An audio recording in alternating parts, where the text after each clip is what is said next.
Nina Lambert, a 32-year-old mother, was navigating the challenging aftermath of her separation.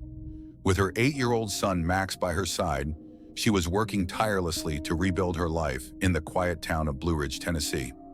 The separation from her husband, Alan Dixon, had been a difficult but necessary decision to protect herself and her son from his controlling behavior, which had escalated over the years.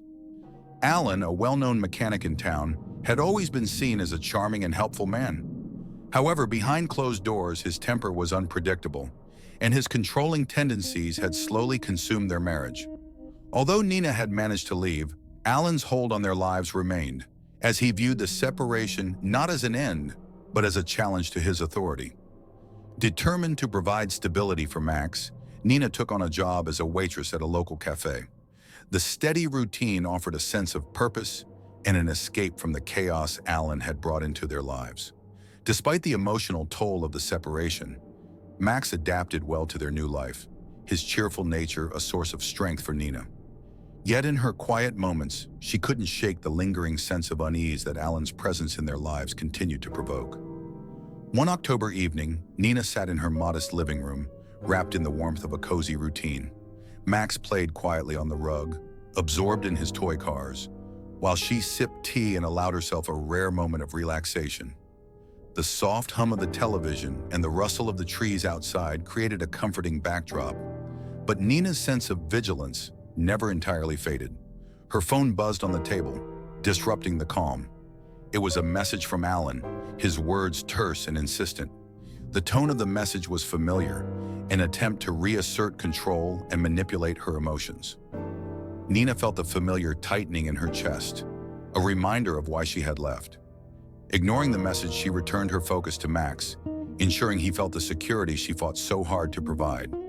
Later that evening, after tucking Max into bed, Nina's thoughts turned to the unease Alan's message had stirred. She double-checked the locks on the doors and windows, a precaution she never skipped. As she settled onto the couch, a faint noise from the backyard caught her attention. It was subtle but distinct, enough to send a chill through her. She moved cautiously to the window and peered out into the dimly lit yard. The shadows danced with the wind, and though nothing appeared out of place, her instincts told her otherwise. Unable to shake the feeling of vulnerability, Nina sent a quick message to her closest friend, describing her unease. The reply was immediate and supportive, urging her to stay vigilant. While the house remained quiet, the knot in her stomach tightened, a persistent reminder that Alan's influence loomed larger than she wanted to admit. As the hours passed, the exhaustion of the day caught up with her, and she drifted into a restless sleep. Outside, the night was still, but the silence carried an unspoken threat. Nina had worked tirelessly to create a safe and stable life for Max.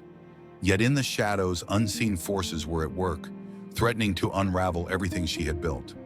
In the darkness of that October night, an invisible line was crossed. Nina was unaware that her fragile peace was about to be shattered, and that the seeds of a dangerous plan had already been sown. The following morning began like any other. The crisp October air filtered through the windows of Nina Lambert's modest home as sunlight spilled into Max's bedroom. Nina rose early, her mind preoccupied with the usual tasks of a single mother, balancing work and her son's needs. The lingering unease from the previous night stayed with her, but she dismissed it as the remnants of her overactive imagination. She focused instead on preparing Max for school, ensuring his uniform was neat and his lunch packed with care. Max, always cheerful in the mornings, filled the house with his chatter as he recounted a dream about flying cars and superheroes. Nina smiled, grateful for his resilience. She dropped him off at school without incident, exchanging brief pleasantries with the teacher before heading to her shift at the cafe. The routine brought her comfort, a sense of control over the fragments of her life that Alan could no longer touch. But as the day progressed, that fragile sense of normalcy began to fray.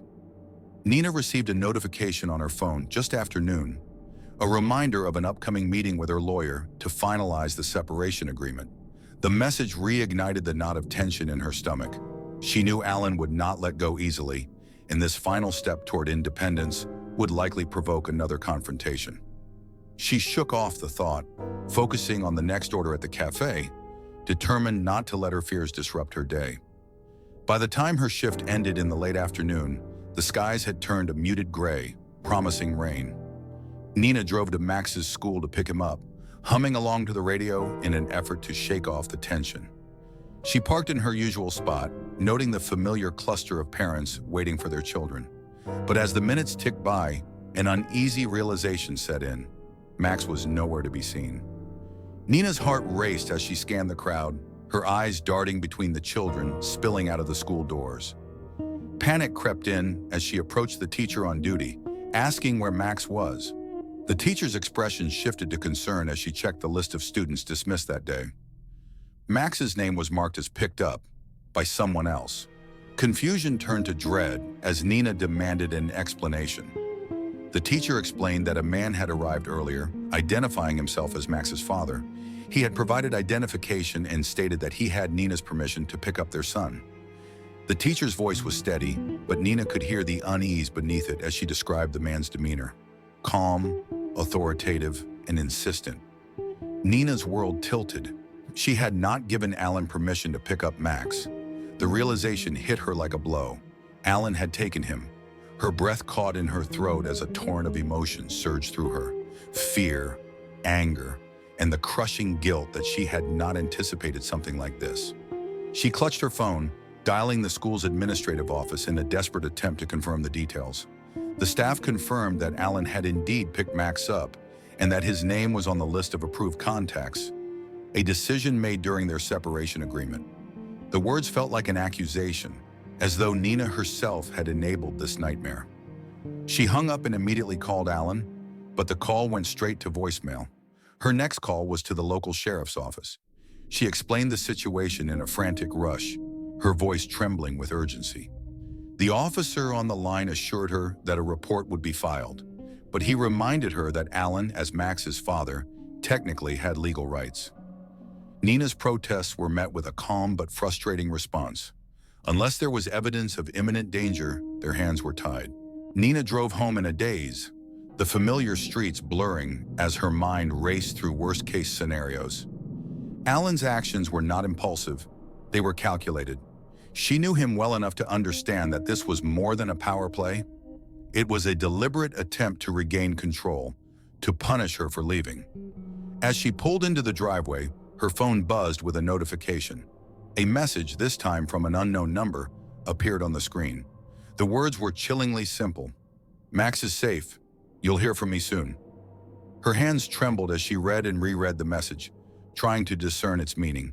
She called the number immediately, but the line was disconnected. It was Alan, she had no doubt.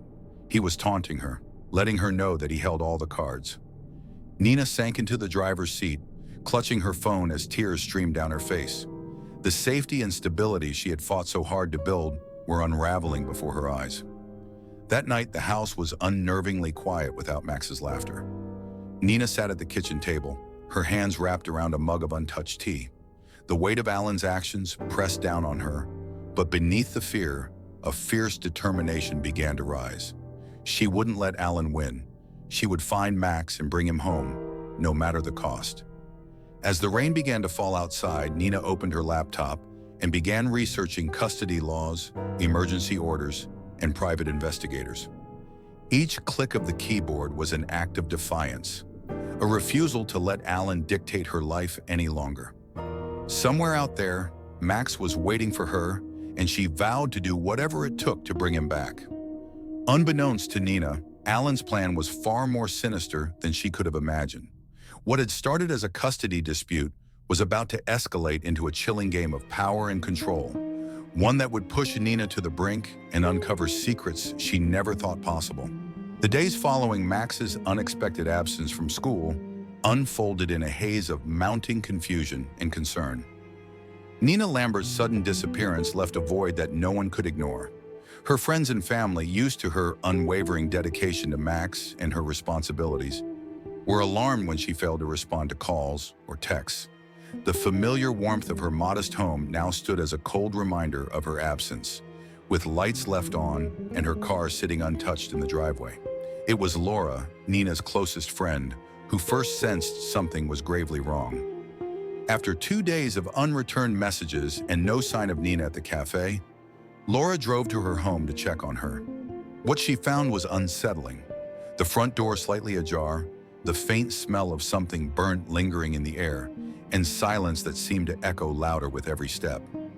Nina's phone, purse, and keys sat untouched on the kitchen counter, as if she had simply stepped out for a moment and never returned.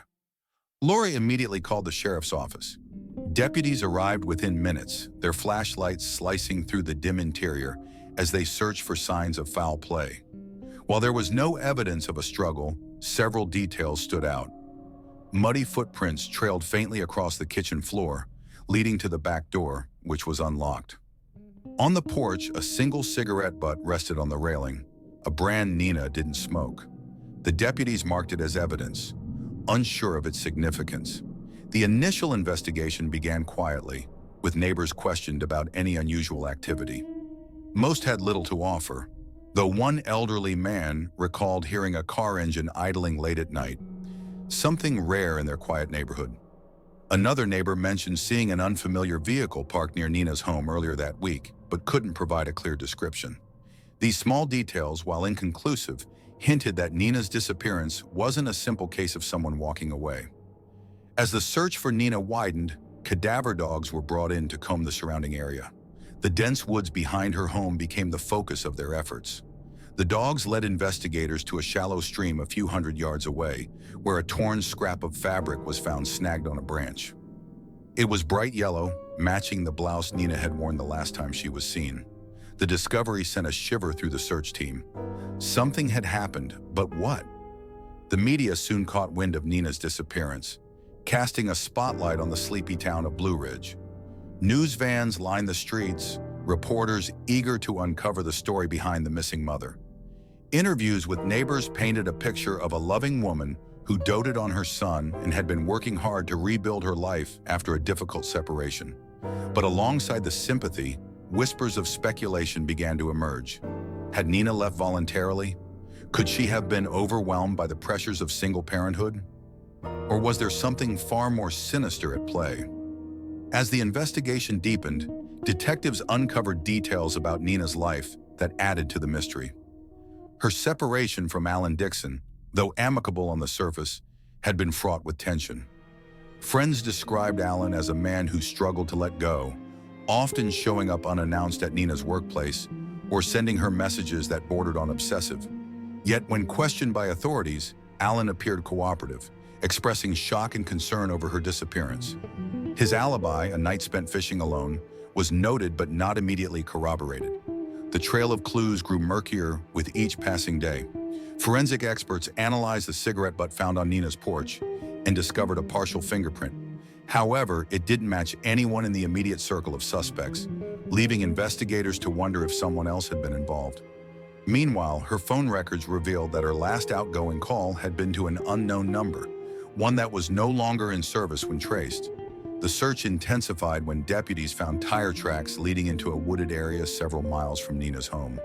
The tracks were deep, suggesting a heavy load, but they disappeared abruptly near a clearing. There, investigators found what appeared to be a fire pit, its ashes still damp from the recent rain.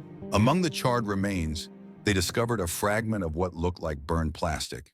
It was sent to the lab for analysis, but initial reports were inconclusive. Back in Blue Ridge, the atmosphere grew heavy with speculation. Friends and neighbors organized vigils and search parties, their flashlights sweeping through the darkened woods in hopes of finding any trace of Nina. Her parents arrived from out of town, their faces etched with worry as they pleaded with the community for information. Meanwhile, Max remained in Alan's care, his young mind shielded from the growing storm. As the first week came to an end, a new lead emerged. Surveillance footage from a gas station near the clearing showed a vehicle stopping late at night around the time Nina was last seen. The footage was grainy, the license plate unreadable, but the car's make and model were distinctive, a black SUV.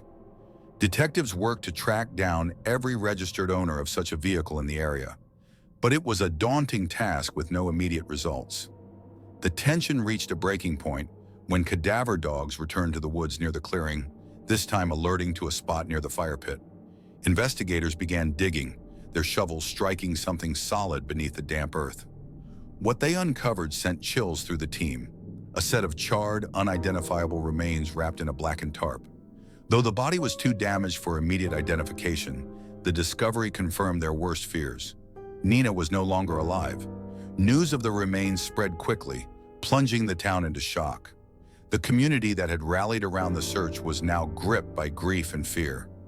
Who could have done this, and why? The mystery deepened as investigators worked tirelessly to piece together the puzzle. The lab results from the remains and the burned plastic would take days to process, but for now, all eyes turned to those closest to Nina. Alan Dixon remained a person of interest, but detectives kept their focus wide, wary of jumping to conclusions.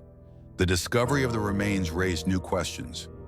Was this an act of desperation from someone she trusted, or had a stranger been watching, waiting for the right moment to strike? The small town, once so peaceful, was now cloaked in unease. As the investigation pressed on, the shadows around Nina's disappearance grew darker. The truth was buried somewhere among the tangled webs of her life. But uncovering it would require delving into secrets that no one had been prepared to face. The discovery of charred remains in the woods near Blue Ridge sent shockwaves through the town. What had once been a determined search for a missing mother now became a harrowing homicide investigation. The fragments of evidence, tire tracks, burned plastic, and the tarp, hinted at a carefully concealed crime, but the identity of the perpetrator remained elusive. Investigators combed through every detail, determined to uncover the truth behind Nina Lambert's disappearance. Detective Harper Wells, a seasoned investigator with a reputation for relentless determination, took the lead. She pored over the evidence, piecing together the scattered clues with methodical precision. The fire pit, the black SUV captured on surveillance, and the tire tracks all pointed to someone who had planned carefully, yet left faint traces of their actions. Harper knew that the perpetrator had made mistakes. It was her job to find them. The first break came when forensic analysis confirmed that the remains belonged to Nina. The burned plastic was identified as part of a disposable tarp, commonly sold at local hardware stores. Investigators obtained receipts from every store within a 50-mile radius, searching for purchases that matched the items found at the scene. Among them, one stood out: a tarp, lighter fluid, and heavy-duty gloves purchased together just days before Nina vanished. The buyer had paid in cash, but surveillance footage from the store provided a blurry image of someone wearing a dark hoodie, their face obscured by the camera angle. Meanwhile, the fingerprint on the cigarette butt found on Nina's porch returned a partial match. It belonged to a man named Clayton Reed, a local handyman with a criminal record for theft and drug possession.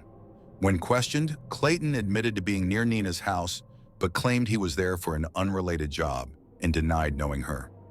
His alibi was shaky, but investigators couldn't place him definitively at the scene of the crime. Still, his presence raised unsettling questions. Was Clayton involved, or had he been in the wrong place at the wrong time? As Harper dug deeper, another lead surfaced. The surveillance footage of the black SUV near the clearing revealed a crucial detail: a dent on the rear bumper. A search of vehicle registrations in the area led investigators to a man named Evan Hall, a reclusive mechanic who lived on the outskirts of town. When detectives visited Evan's property, they found his SUV parked in the driveway, its bumper matching the one seen in the footage. Evan claimed he had been camping the night of Nina's disappearance, but his vague answers and evasive demeanor raised suspicions. The investigation into Evan took an unexpected turn when Harper discovered a connection between him and Alan Dixon. Evan had worked at Alan's garage for several years before being fired over a financial dispute.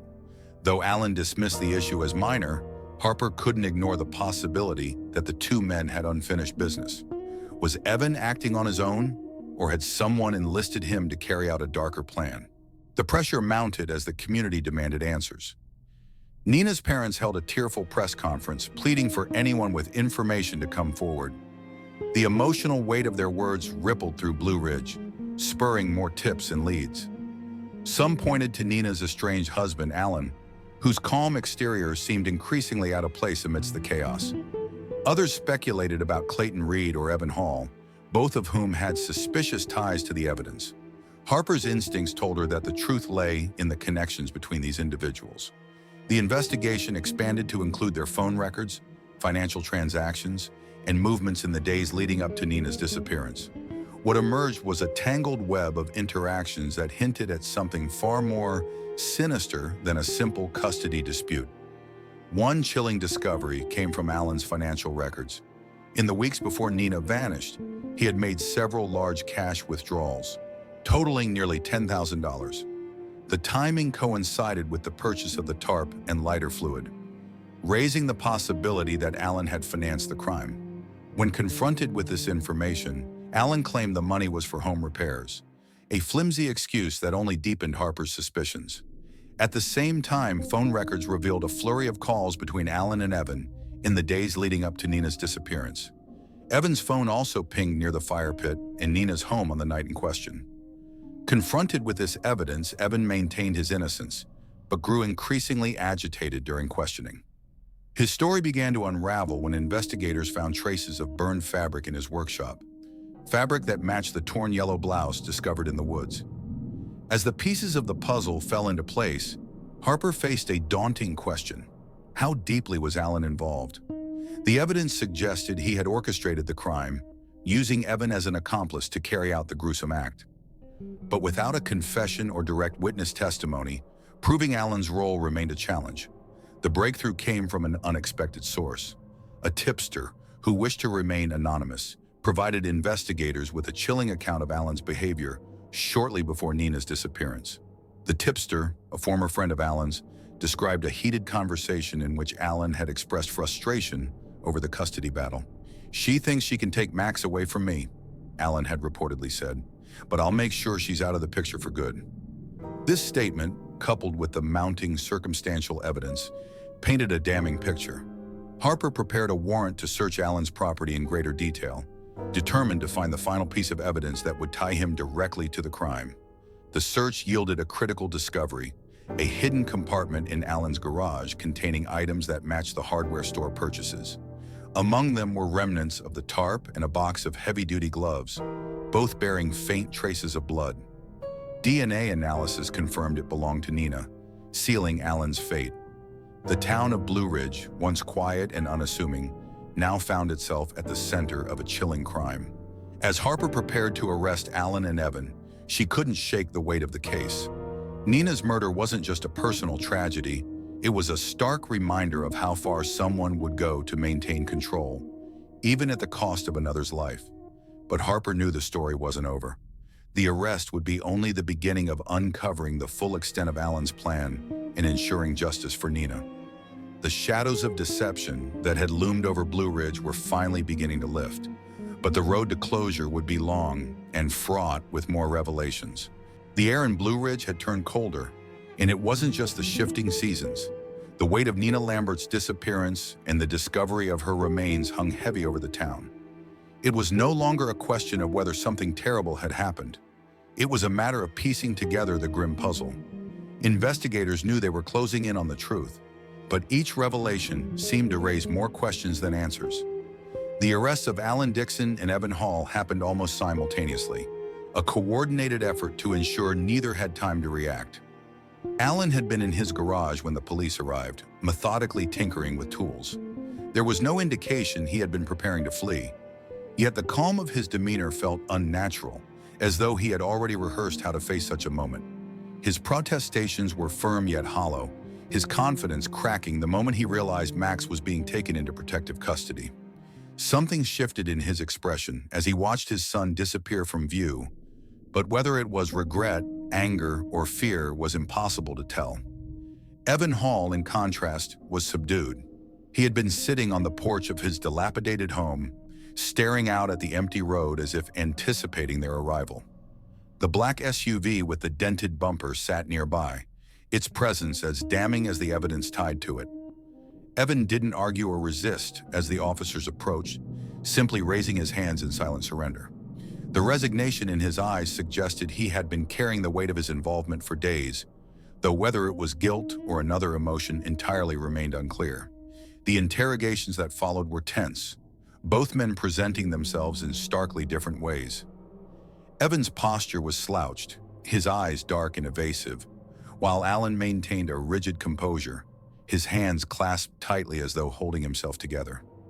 Detective Harper Wells, relentless in her pursuit of the truth, knew this was the moment that could either bring clarity or deepen the mystery.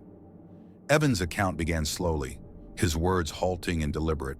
He described a sequence of events that seemed rehearsed yet tinged with hesitation. He claimed Alan had come to him weeks earlier, desperate and agitated, speaking of how Nina's custody battle was destroying his life.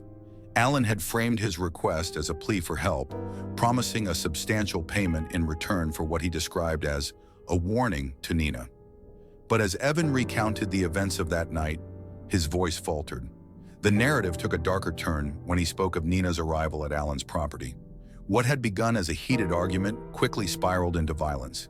Evan painted himself as a reluctant participant, claiming he had tried to intervene when things went too far. But his version of events was riddled with inconsistencies, each one chipping away at his credibility. Investigators couldn't ignore the evidence tying him to the fire pit and the tarp. But whether he had acted out of fear, greed, or something else entirely remained uncertain. His insistence that Alan had been the instigator cast a shadow of doubt, leaving the detectives to question the full extent of his involvement. Alan's interrogation, on the other hand, was a study in deflection. He denied everything, pointing to Evan as the sole orchestrator of whatever had happened to Nina. The cash withdrawals, the phone calls, the hidden compartment in his garage. Alan dismissed each piece of evidence as either coincidence or a setup. His composure wavered only when the conversation turned to Max, and even then, it was fleeting. The lack of emotion when discussing Nina stood in stark contrast to his apparent concern for his son, painting a chilling portrait of a man whose priorities were deeply skewed. As the interviews continued, more unsettling details emerged. Evan revealed that after Nina's death, Alan had insisted on dismembering and burning her remains to destroy any evidence. Evan's description of the process was clinical and devoid of remorse, yet the specifics he provided matched the forensic findings. He spoke of the acrid smell of burning flesh, the tools Alan had forced him to use, and the hours they spent ensuring no trace of Nina would be left. Yet for all his detail, Evan stopped short of admitting direct responsibility for her death. Alan, in contrast, clung to his innocence. He suggested that Evan had acted alone, possibly out of some twisted sense of loyalty or desperation for money. He accused Evan of being unstable and capable of unspeakable acts, but his inability to explain the evidence found in his own garage undermined his claims. The items tied to the crime scene were too specific, their presence too deliberate to be explained away as a coincidence. Outside the walls of the police station, the town of Blue Ridge remained on edge. Rumors swirled as reporters dug into Alan's past, uncovering a history of controlling behavior and intense outbursts during his marriage to Nina. Former co-workers described him as meticulous to a fault, a man who thrived on control and reacted poorly when things didn't go his way. Yet for every accusation, there were those who defended him, painting a picture of a devoted father driven to the edge by the custody battle. Evan's history, too, came under scrutiny. His reputation as a loner with a checkered past made him an easy target for suspicion. But those who knew him described a man who had always been more troubled than malicious. The connection between Alan and Evan grew murkier with each new revelation, the lines between victim and perpetrator blurring as the investigation progressed. The discovery of a journal in Evan's workshop added another layer of complexity. The entries, written in uneven handwriting, hinted at a man grappling with guilt and fear. One passage stood out. "It wasn't supposed to end like this. He said it would be quick, clean. Now I can't sleep. The fire won't stop burning in my head."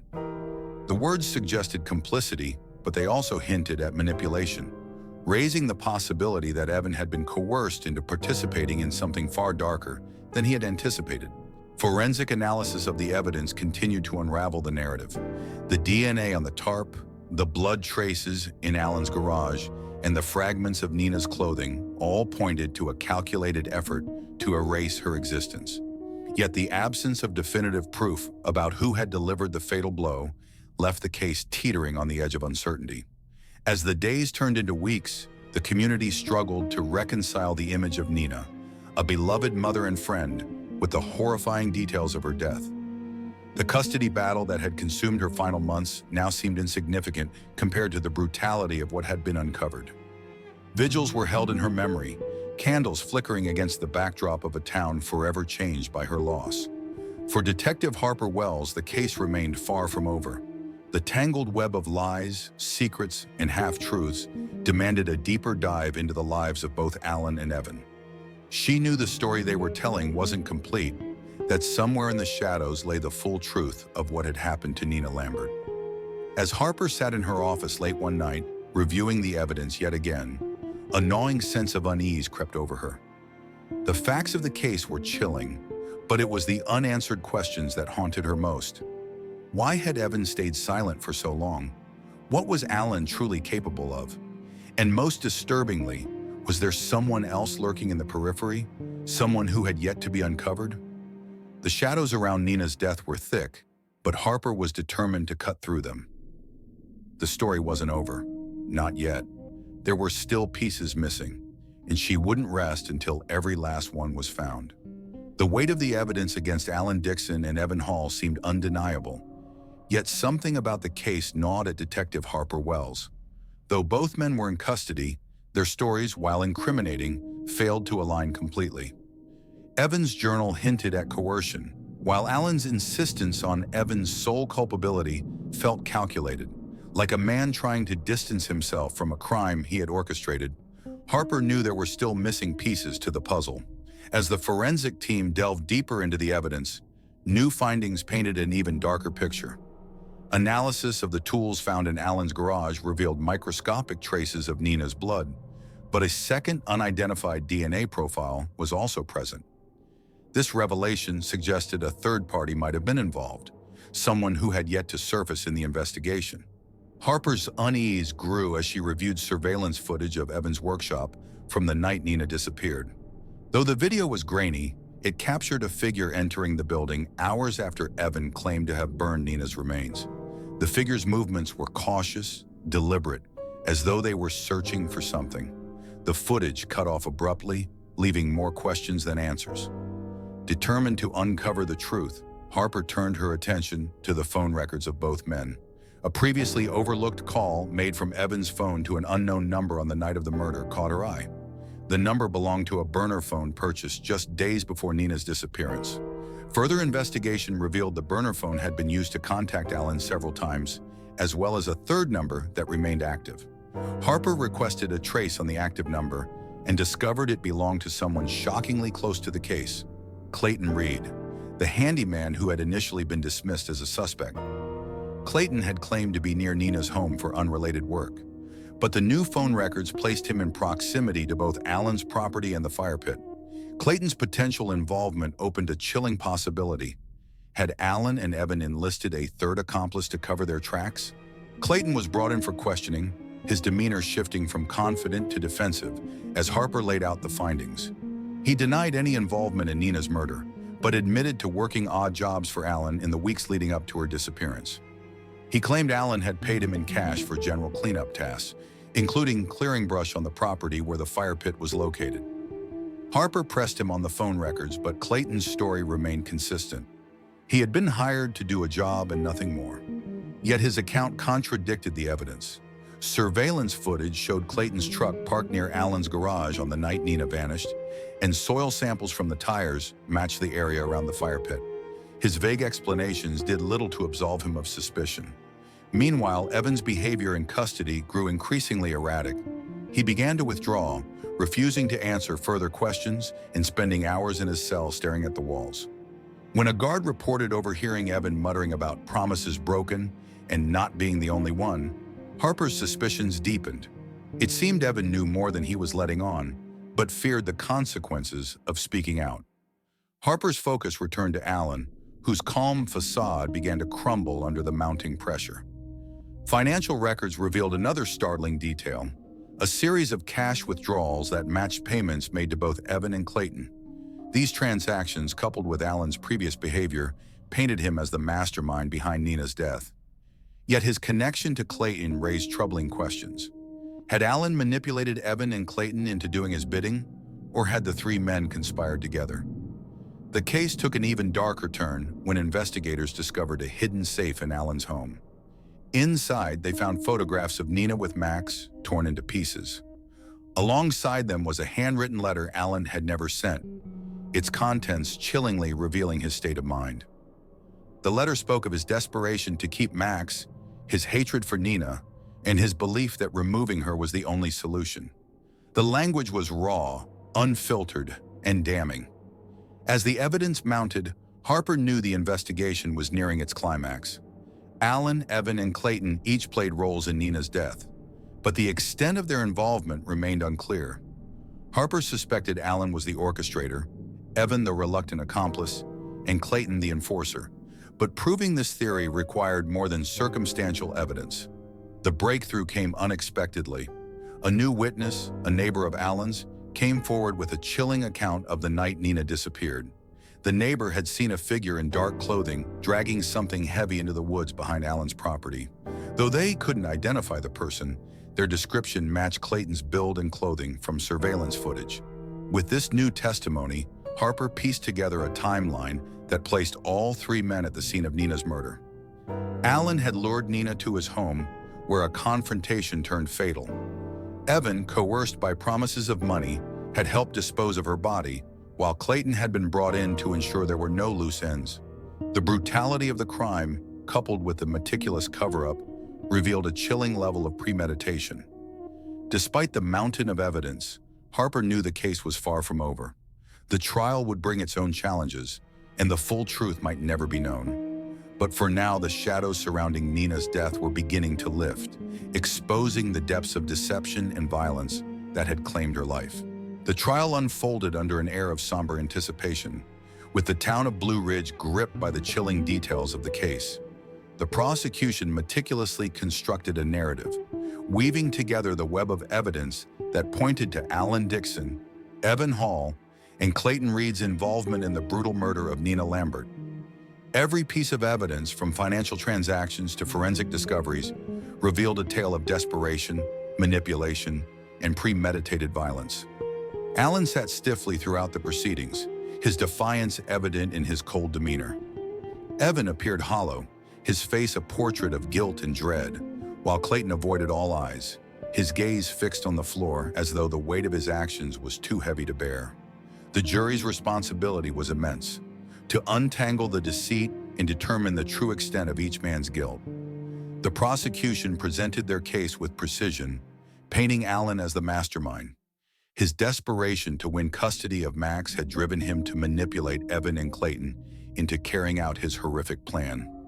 The cash withdrawals, burner phone connections, and damning evidence found in Alan's possession underscored his calculated approach. The prosecution emphasized his control over the others, portraying him as a man who viewed Nina as an obstacle to be eliminated. Evan's role, while less central, was no less condemning. The evidence showed his presence at key points in the crime, from assisting in the disposal of Nina's body to his journal entries that hinted at coercion. While Evan's actions may have been reluctant, they were pivotal, and the prosecution argued that his participation made him equally culpable. Clayton's involvement added another dimension of horror. The evidence placed him at the scene, and forensic analysis linked him to the fire pit and tools used to desecrate Nina's remains. Clayton had been drawn into the crime by promises of money, the prosecution argued, making him an enforcer who carried out the grimmest tasks without hesitation. The defense attempted to dismantle the prosecution's case, claiming much of the evidence was circumstantial and lacked definitive proof of who had delivered the fatal blow. Alan's lawyer painted him as a desperate father, blinded by his desire to keep his son, while Evan's attorney leaned on the theme of coercion, portraying him as a pawn in Alan's scheme. Clayton's defense was weakest, with claims that he was unaware of the crime until it was too late, contradicting the overwhelming evidence of his direct involvement. The prosecution introduced its most damning evidence, a surveillance video from Clayton's workshop showing a figure disposing of a bloodied tarp on the night of Nina's disappearance. This evidence, combined with soil samples and witness testimonies, shattered any lingering doubts about Clayton's role in the crime. The defense's counter-arguments faltered under the weight of this revelation. Max's teacher testified to his unusual behavior in the days following Nina's disappearance, recounting his withdrawn demeanor and repeated comments about his mother not coming back. Her account underscored the devastating impact of the crime on Max, a child caught in the crossfire of his parents' violent conflict. The prosecution's closing arguments highlighted the brutality and premeditation of the crime, presenting Alan as the architect, Evan as the accomplice, and Clayton as the enforcer. They reminded the jury that the evidence was overwhelming and the motives clear. Alan's obsession with control had led to an act of unthinkable violence. The jury deliberated for hours before returning with their verdict. Alan was found guilty of first-degree murder, conspiracy to commit murder, and tampering with evidence.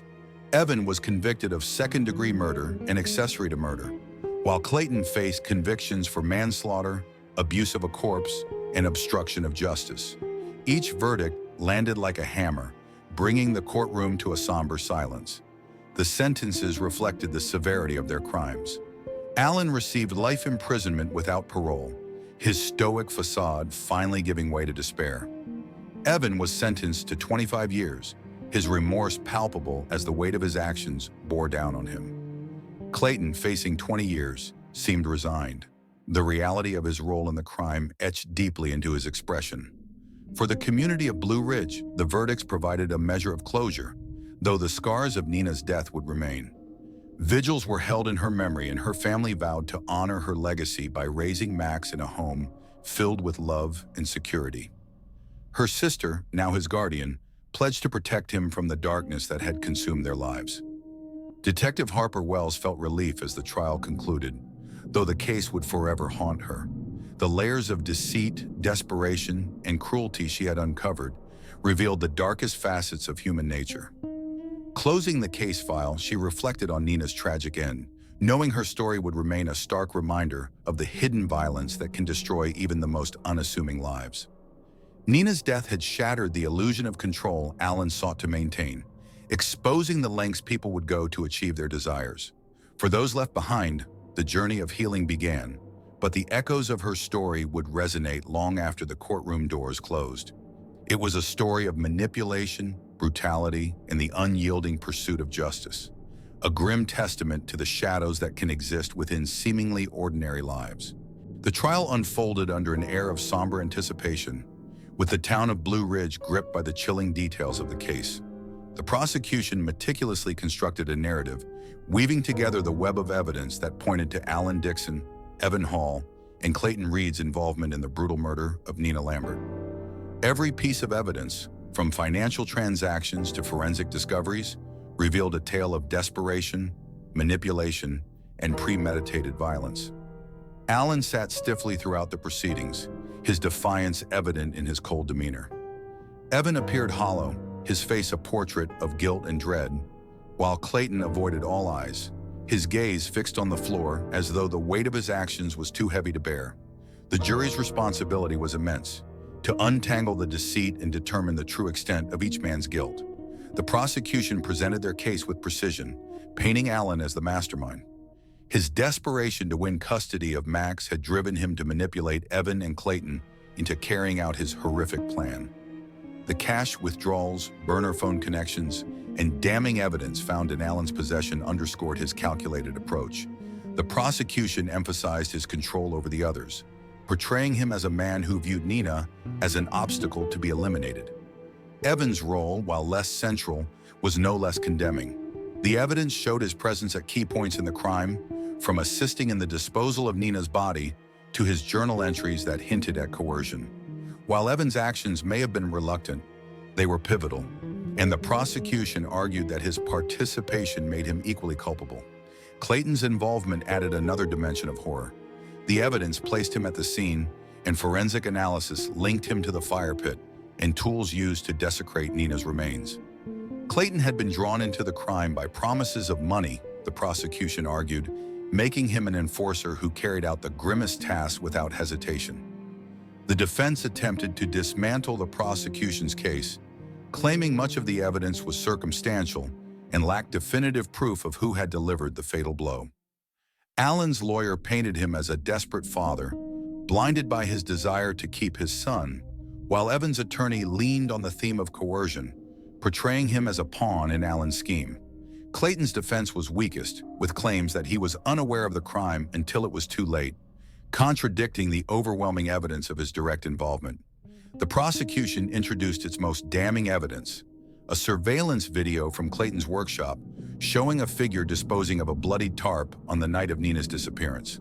This evidence, combined with soil samples and witness testimonies, shattered any lingering doubts about Clayton's role in the crime. The defense's counter-arguments faltered under the weight of this revelation. Max's teacher testified to his unusual behavior in the days following Nina's disappearance, recounting his withdrawn demeanor and repeated comments about his mother not coming back. Her account underscored the devastating impact of the crime on Max, a child caught in the crossfire of his parents' violent conflict.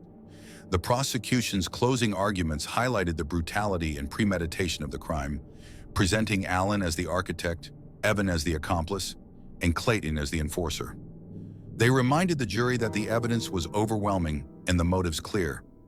Alan's obsession with control had led to an act of unthinkable violence. The jury deliberated for hours before returning with their verdict. Alan was found guilty of first-degree murder, conspiracy to commit murder, and tampering with evidence. Evan was convicted of second-degree murder and accessory to murder, while Clayton faced convictions for manslaughter, abuse of a corpse, and obstruction of justice. Each verdict landed like a hammer, bringing the courtroom to a somber silence. The sentences reflected the severity of their crimes. Alan received life imprisonment without parole, his stoic facade finally giving way to despair. Evan was sentenced to 25 years, his remorse palpable as the weight of his actions bore down on him. Clayton, facing 20 years, seemed resigned, the reality of his role in the crime etched deeply into his expression. For the community of Blue Ridge, the verdicts provided a measure of closure, though the scars of Nina's death would remain. Vigils were held in her memory, and her family vowed to honor her legacy by raising Max in a home filled with love and security. Her sister, now his guardian, pledged to protect him from the darkness that had consumed their lives. Detective Harper Wells felt relief as the trial concluded, though the case would forever haunt her. The layers of deceit, desperation, and cruelty she had uncovered revealed the darkest facets of human nature. Closing the case file, she reflected on Nina's tragic end, knowing her story would remain a stark reminder of the hidden violence that can destroy even the most unassuming lives. Nina's death had shattered the illusion of control Alan sought to maintain, exposing the lengths people would go to achieve their desires. For those left behind, the journey of healing began, but the echoes of her story would resonate long after the courtroom doors closed. It was a story of manipulation, brutality, and the unyielding pursuit of justice, a grim testament to the shadows that can exist within seemingly ordinary lives. The story has been edited to ensure personal privacy and security regarding names and locations. Thanks for watching. If you liked the video, don't forget to subscribe to see the latest and most thrilling family crime stories.